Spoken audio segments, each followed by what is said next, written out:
Right, guys. Welcome to a match preview. We've just watched. Well, I've just watched Nuno's press conference because I was in work today. But Burnley 3 o'clock on Saturday after Newcastle, and we've also got Gav here. Sorry, as a neutral. Oh, Confident? Yeah, I watched the Nuno live stream as soon as it came, well, as it was being done. I wouldn't say confident. I would just say that hopefully Newcastle, the way we played against Newcastle, was a bit of a turning point, mate. To be honest, I think you were right when it came to Forest that was that was like a plaster sort of job. I was happy with what you said. Actually, I think he's right. Our players were too basically consistently dropping their head in the sand whenever we were going to go behind. There wasn't enough fight behind it, and he seems to basically at least be addressing that. I'll just put it out there. Just to start there's no new team news by the sounds of it. Mavropanos is still injured. He's probably going to come back after the international break. Fulkrug looks the same, and I think he's missed out on Germany, so he definitely can't be fit. I watched that interview and I was thinking, it's actually nice having a manager that sounds like he wants to manage this group of players and seems like he thinks he's getting something out of them. Potter always came across where it was like this bluff, and I believe Nuno and what he's saying, and I don't know if he's just a better vocally or better verbally, but like when he speaks, I listen. No, I think it's just straight talking. I think I think the best fact he actually made was that there is no starting 11. It's about the squad of players. Yeah. Also, as well, you literally I, every single I, time a journalist came in about Newcastle, he's like, yeah, but that is parked. Now we play Burnley tomorrow, and I think he's realised what the problem is with this squad. Is just how many times did we go 1-0 up or get a goal back under Potter, and we went arrogant as fuck, trying back kills and pirouettes and volleys, and you're like, keep it simple, lads. Can we just play football? Yeah, no, I'd I agree. think I think in most games you can see what Nuno was wanting to do, and you could see positive signs. It just wasn't happening for large parts of the game. Yeah. And then for whatever reason, I can't tell you any reason for it, but the game against Newcastle, it just seemed to all fall together. Don't know if that's because Newcastle was poor and you were good that day, or if that's actually what Nuno was doing a He few changed games to he try changed the and system figure out what again. was going on. He basically went a 4-1-4-1, and then put Potts at the back, put Potts in front of the back two. Mm. Basically what I think the thinking was behind it. I can't really speak too much about it because I'm not like obviously Nuno, but from what I saw at least, he switched the centre backs over and then basically just didn't ask them to really move the ball upwards. Yeah. Bar funnily enough the goal that we conceded. But then you look at Potts and they basically were just feeding Potts in and then playing off Potts, and it worked at the end of the day. I think he has to start with that midfield three next We game. don't make a change, do we? No, it has to be Potts, Fernandez, and Paqueta again. By the way, the only person I would change, I if I was going to go in my lineup, the only person I would possibly change would be Mallet Youth. And I would possibly change Walker for Walker Peters. The only reason why is Walker Peters hasn't disappointed me defensively or attacking, and Youth was still asleep sometimes. He was at fault for Murphy. Well, wasn't at fault for Murphy's goal, but he definitely wasn't well represented in as Murphy's goal. as a neutral, I'm going to put this out there. I think Freddie Potts has been your player of the season so far, and you've not had an awful lot of bright sparks, but he's been possibly the better one. The thing is, Duke's been a good signing, but he's been left wanting a few games. Walker Peters, again, I feel sometimes he's not as confident as he should be. I think Freddie Potts has literally took this with both hands and went, this is going to be my position, and I'm not letting go of it. And you can see it by the way he's playing. Yeah, I think by the end of the season, I mean, he left it open. I thought. I don't know if you agree. He left it open for him not to start tomorrow.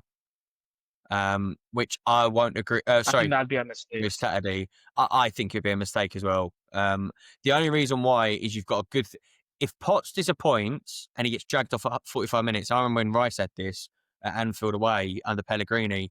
No one cared because you're still blooding youngsters, and youngsters are going to have mistakes in them. Yeah, But if you just pull him from the squad like Potter did, because he played all the pre-season, then you put him for Sunderland away first game of the season, everyone turned around and went, "Where's that come then?" Yeah, because it looked like it was working yeah. pre-season. I'd be very surprised if he makes a change. That would be There my is no lineup at one least. I wouldn't make a consistently in difference. your team that their passing is that good. Like the passing completion rate in your squad, no one is got better stats than him, as far as I believe. And as a youngster coming into the Premier League, it's meant to be the best league in the world and the hardest to break into. West Ham are notorious for your academy and stuff. And also Freddie Potts is going to be one of those gems that you've blossomed as long as you treat him right, which I think under Potter he wasn't, as you've alluded to, pre-season being taken away. Yeah. But Nuno seems to be, he actually seems to be a people person. He seems to be thinking, and Ben touched on in his TikTok, where it's a case of if the player's not in form, they shouldn't really play. No. Freddie Potts is bang in form. He's the most informed player you have got. Fun. But yeah.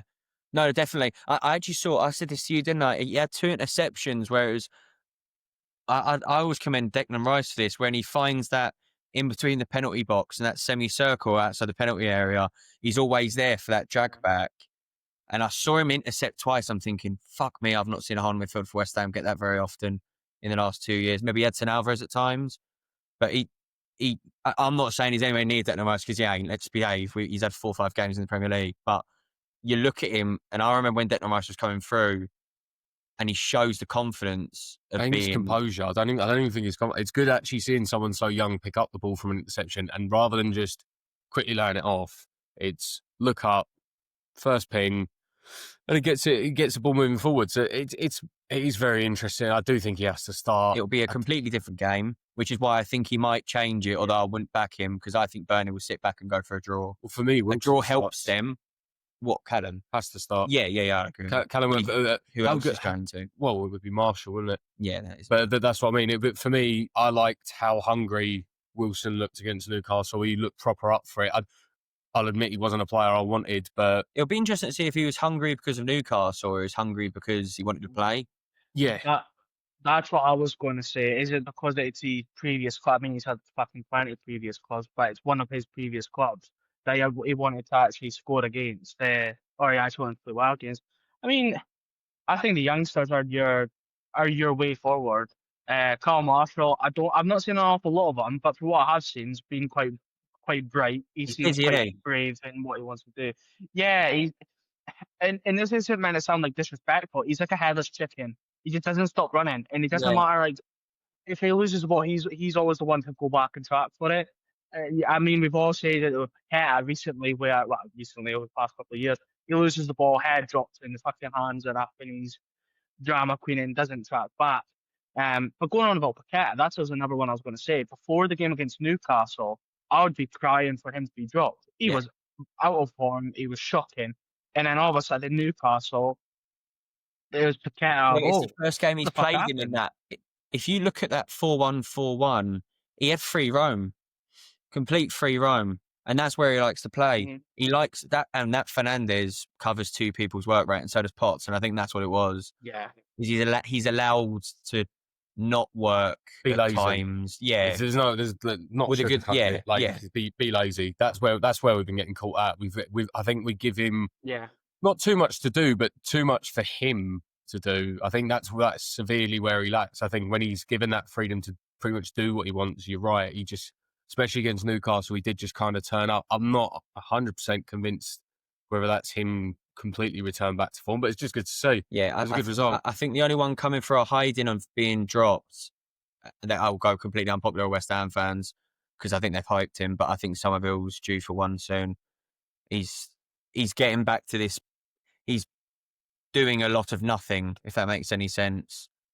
At times, he's making himself look an awful lot of busy when he's actually losing the ball. Guilherme's fit. I want to be able to pick a team. It's like, don't get me wrong, we beat Newcastle, right? If the same team starts, I'm happy with that. We beat one of the best teams in the country. But then if he has a slow 45 minutes, I don't want Nuno to start. This has always been my criticism of Paqueta. I think at times he plays like he knows he can't be dropped. Well, that's what I don't like. After that interview, that's kind of what's given me hope, is the fact that if Paqueta then starts lagging behind, he just gets dropped and then we play someone else. I think now that I didn't know Guilherme's come back to fitness, but he's meant to be able to play anywhere. Or if Paqueta's not going to pick up the ball, interesting. Then, I do agree with you with Juice being dropped, actually. As well. Mentioning the press conference, Ben, you've already done a TikTok on it, so I'll get you to kind of explain, for anybody that's not seen it, kind of the brief description of what Nuno was getting at. I think he basically just covered the fact that he's willing to just dissect the team, isn't he? He's not. I think basically it's. I think as much as it was him speaking to West Ham fans, I think it's also him kind of speaking to the team, basically going, "Don't pull your weight. I'll drop you. I don't care what position you play in." Which, to be honest, it's about time. I think we've got I think we've got a couple of players there that were just kind of willing to just turn up. Ah, well, we lost, and I think I touched on it with the Potts TikTok as well. Is sometimes having those homegrown players where, because they're from the club, I'm not saying it doesn't mean a lot to the players that don't come from the club, but because they're from there, there's quite a bit of like loyalty to it. So it's like, well, we've got to go down. Yeah. I'm going to win the ball. I'm going to try and make the impact on the game. It's why I like Scholes so much as well. It'd be interesting. I do like the way, obviously he wasn't a manager I wanted, so I liked what Nuno was touting. He looks like a confident man. I think he knows most West Ham fans are behind him right now. And I think it's because we realise it ain't. I think we thought Moyes was the problem. Maybe he wasn't. We thought Locke was the problem. Maybe he wasn't. And then you thought Potter was the problem. Maybe he wasn't. Maybe it is just the players and maybe they needed. And you can only go so many managers down the line. And you look at Chelsea and Maresca, how many managers have been drop kicked out of Chelsea in the last 5 years under Bowley? It's a culture change. Yeah, isn't it? you look at it, maybe the players are starting to think, fuck, we'll all jump aside. These fans are now jumping on our backs, not the managers. And I think the good And thing he's proven. He's our first Premier League proven manager since Moyes. Well, I think the good thing is that obviously taking it back to what he was like with Joe Hart, you won't play. That gives me a lot of confidence that it will turn around and go, you're not good enough, mate. Yeah, you're not making it into the starting 11. And so, yeah, as much as he wasn't someone that was on one of our first people to bring in, I like the attitude he's taken toward the team at the moment. I will put out there though, I will not be happy with a draw. No, not. And when I mean this, and it's not actually the fact that it's Burnley, although it's double edged. It's Burnley and they're right above us, which doesn't help. But if we don't win, that helps them because it's one less game and it's technically 2 points drop. Well, we go level on points then out to the relegation zone. Literally out of the relegation zone. This is a big game for us. And I think that these West Ham players need to realise, once you got that, we've got Bournemouth afterwards. You get a draw at Bournemouth, that's a fucking good point against Bournemouth. And then you go into the December sort of period and anything can happen in that period. Yeah. Liverpool don't look brilliant. Man United don't look brilliant right now. And you could get some actual decent points at this festive period and start actually for fucking, 18 months, 2 years, start looking up the table. Now, I'm probably going to come back on Sunday and be fucking raging, but I want to believe in this manager because I don't know who comes in after him if someone does. And I think we'll get. I was going to say the last thing I'll say on Nuno is his experience and the way he feels is like an old school manager, like a Sir Alex Ferguson. I'm not saying he is the same, but I mean his mentality of, oh right, you're not playing well, or you've shown the attitude. Get off. Go, just get off. Put somebody else on. Put someone else hungry in. And you've saw it so far with Ward Prowse. He came in and went, "You're not my man. You're not playing." And he hasn't played since, as far as I'm aware.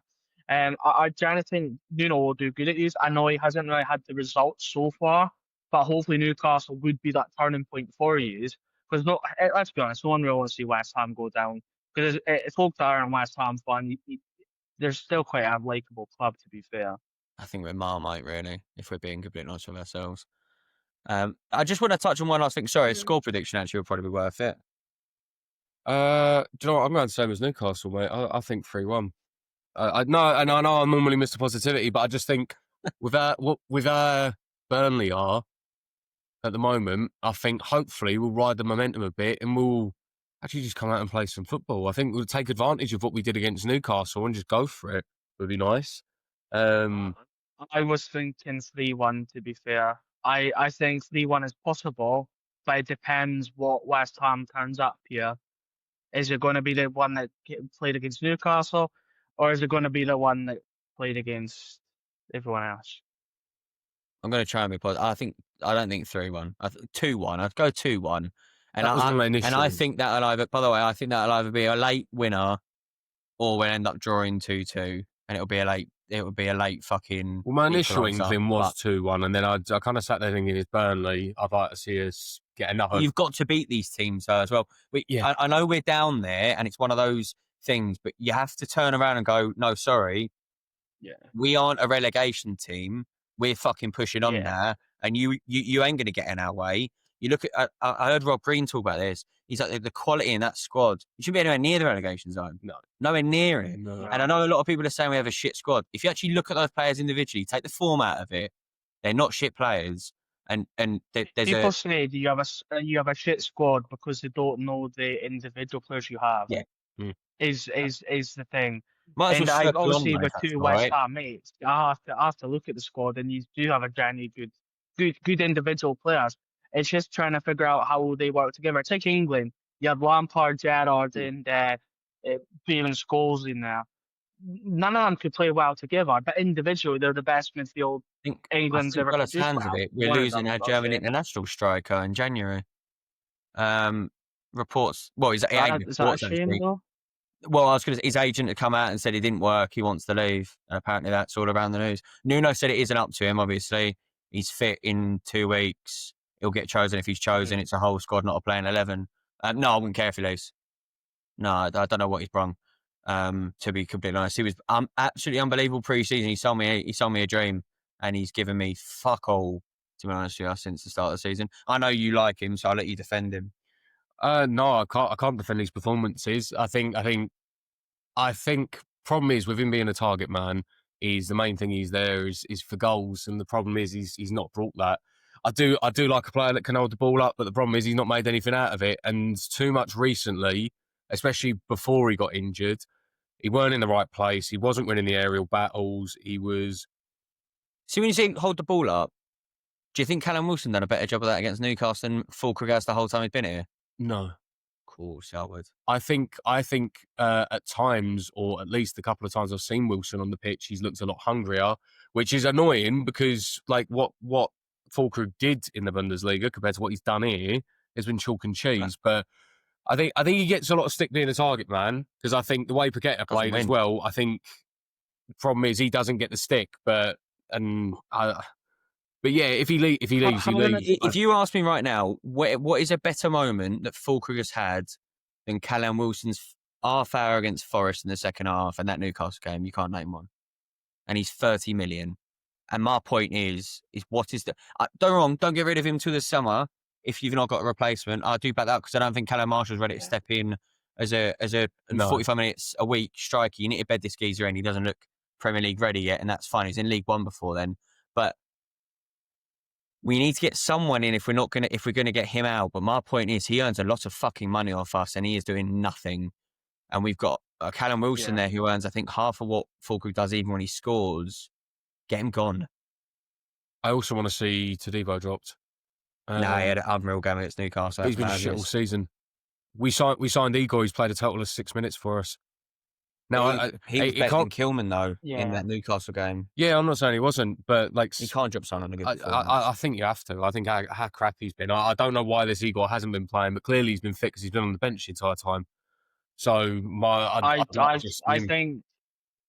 I think dropping Todibo is a warning shot to everyone.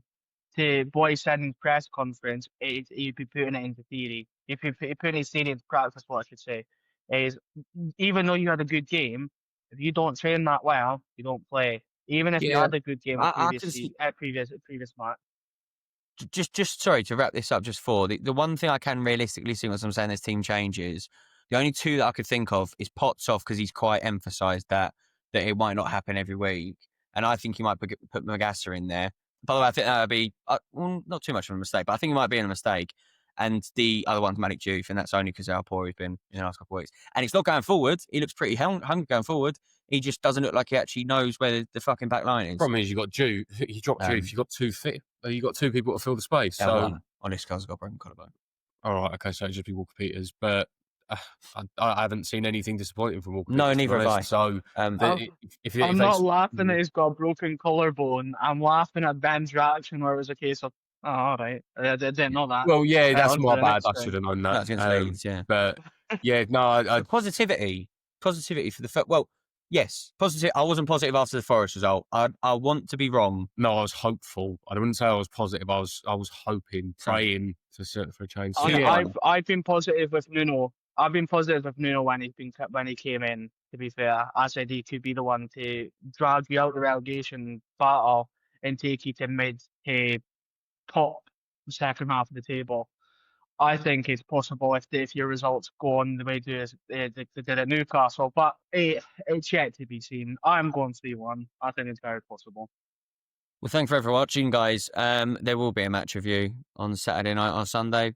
Yeah, we'll win. Go on, let's just put it out. Fuck it. Yeah.